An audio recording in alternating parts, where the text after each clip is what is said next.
Hey everybody, this is Minion Soldier, and this is ship updates with real ship updates. Oh my god, we have been waiting so long for Star Citizen's usual news cycle to start up again, and it is starting up with a bang, because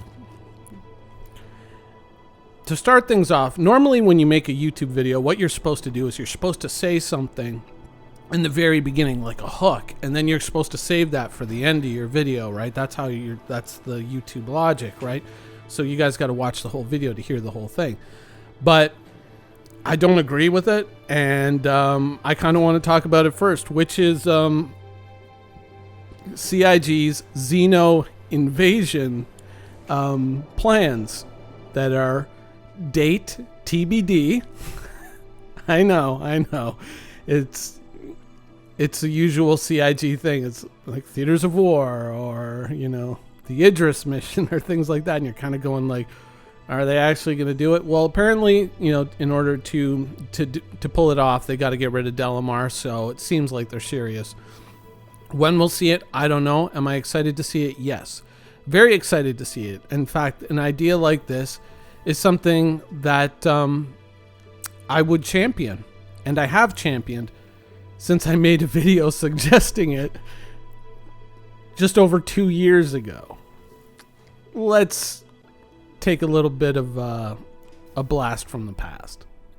So what if there was a wormhole connection between the Stanton system and one of the systems in Vanduul space? And the way that we found out about that is that all of a sudden a Vanduul invasion turns up in Stanton. You could make this like a holiday event, and you could make it so it's a little bit more fun for players to engage in, but at the same time kind of staying within the rules of the game. Let's say the UEE says, you know what, we don't really have the naval forces to spend to really push this invasion back, so we're kind of counting on you, the freelancing pilots out there to kind of help us push this back. So for this period, whenever you want to, have this invasion happen, the UEE is going to cover all your insurance costs, plus, expedite all your ship retrieval. If you lose your ship, we're going to expedite that. We're going to pay for the equipment on your ship if you lose it, minus the cargo, so you can't lie and say, oh, I had a priceless Van Gogh in the cargo hold, so that's another 50 million UEC. But we're going to cover all the reasonable expenses so that you have a reason to go out and get there. And maybe there's also special rewards that come along with that, and the opportunity to kind of go through that wormhole and maybe start raiding into Vanduul space. And as they develop that system, you might. Now, am I suggesting that CIG stole my idea or anything like that? No, because even my idea was not an original idea. And the basis for that idea, and I've talked about this before in other videos, was I got the inspiration for this from the Legion launch event from World of Warcraft. And for people who don't understand, the reason why I was so excited about this is because during that event, there were these invasions that happened in the actual world of Azeroth all over the place, and these were dynamic events that were popping up, and you would crew up with a whole bunch of other players, or you could just do this solo. And what would happen is there would be a giant battle in a region like, let's say, Ashara, and then the next region that they would attack would be the Crossroads and the Baron.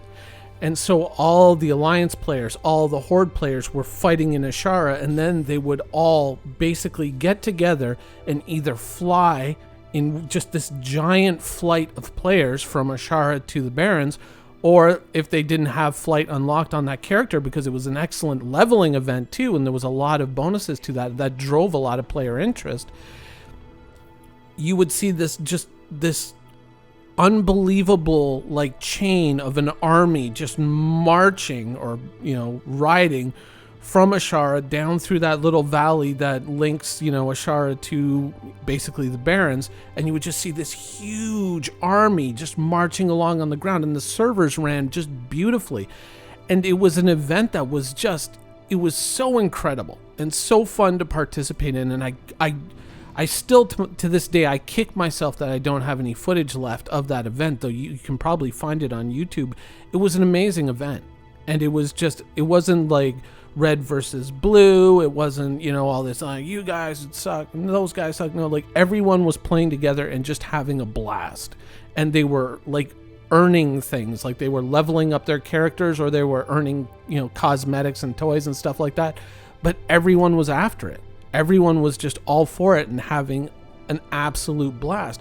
And that's the kind of events that I would like to see happen in Star Citizen. So, at the same time, I'm not miserable about Delamar going away. Yeah, for my little pirate experiment, which you're watching some of the footage from a future episode for, it is a bit of an inconvenience to lose Levski as a potential landing site, but at the same time, I want to see the game evolve, and I want to see the game push forward. And having something like this, especially if there's some cool rewards attached to it that need not be power-based, but can easily be, just a skin or an armor set, or, just a reskin of an existing weapon, like a rifle or whatever. Just something that you can attach to your character that says, hey, I was at this thing, I did this thing, and that, kind of tells a little bit of your character story. That is a great thing to add to the game, especially at this stage of development. Having things like this. We had this with the Halloween mask. So I'm very excited to see this event, come forward. I can't wait to see what the rewards are. I'm not participating in the testing. I'm not on the PTU because I kind of want to come into it a little bit clean and just kind of be blown away by it.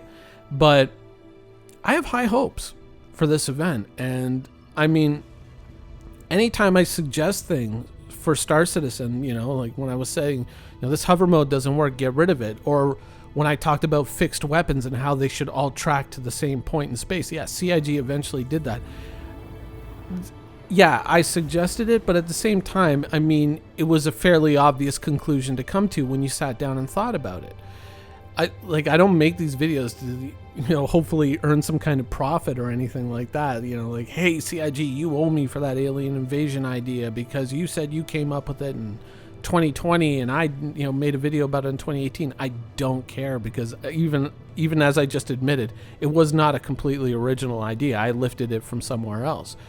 And that's kind of the important thing, is to go outside, look for inspiration on ways that you can improve the game, and that's where a lot of these ideas come from. So it's nothing like that, and I'm absolutely excited by it, and I can't wait to see what CIG pulls off, so long as they do. I don't want this to be another Theaters of War or another Idris mission where we start to get excited about this thing that's like, yeah, we can't do it.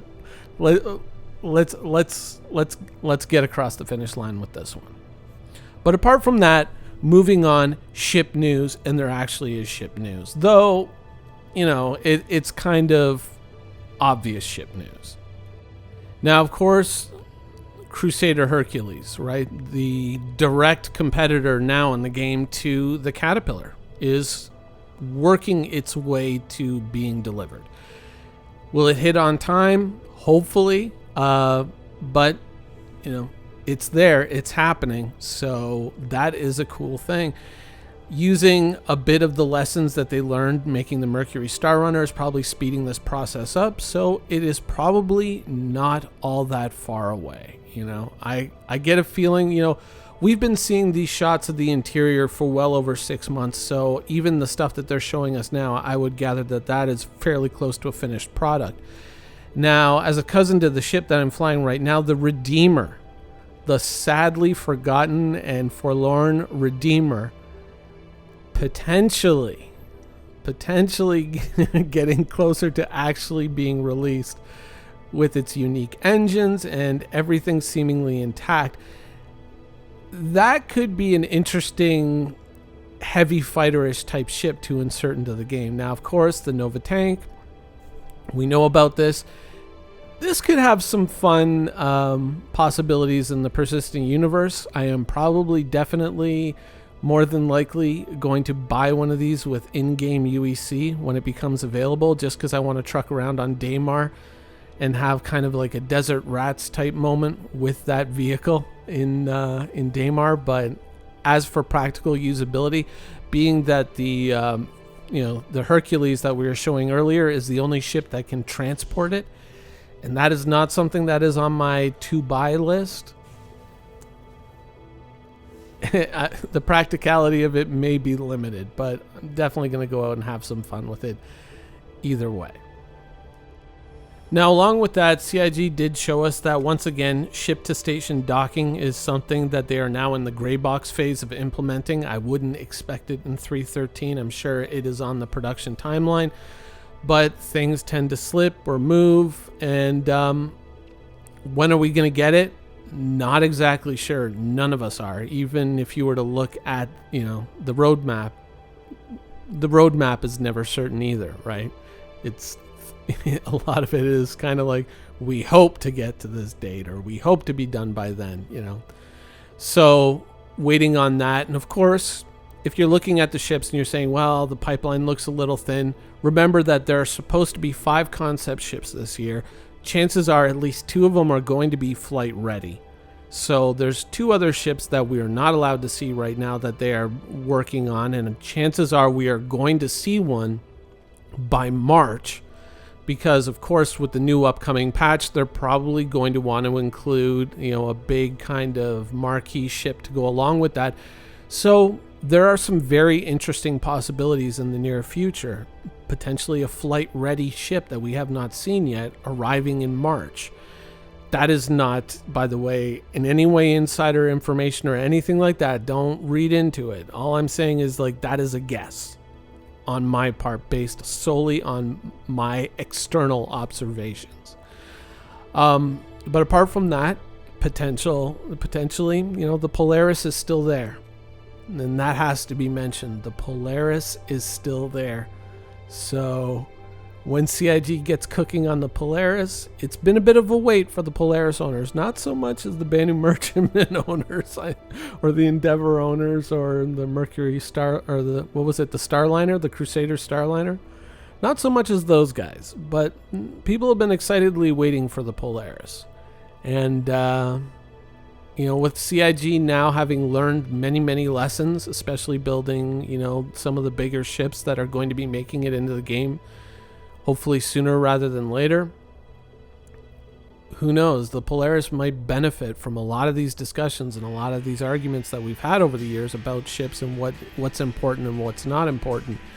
And especially all the flaws that came with the Hammerhead. The Polaris stands to directly benefit from a lot of those lessons. So we could end up with a pretty damn excellent ship, so long as it stays on the timeline and actually goes into production round about this June. So fingers crossed.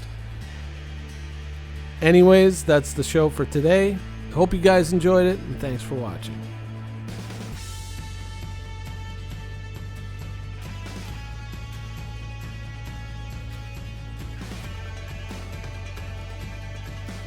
Thank you for watching. So if you want to keep up with the latest and greatest in Star Citizen and Squadron 42's development, please follow us on our social media channels.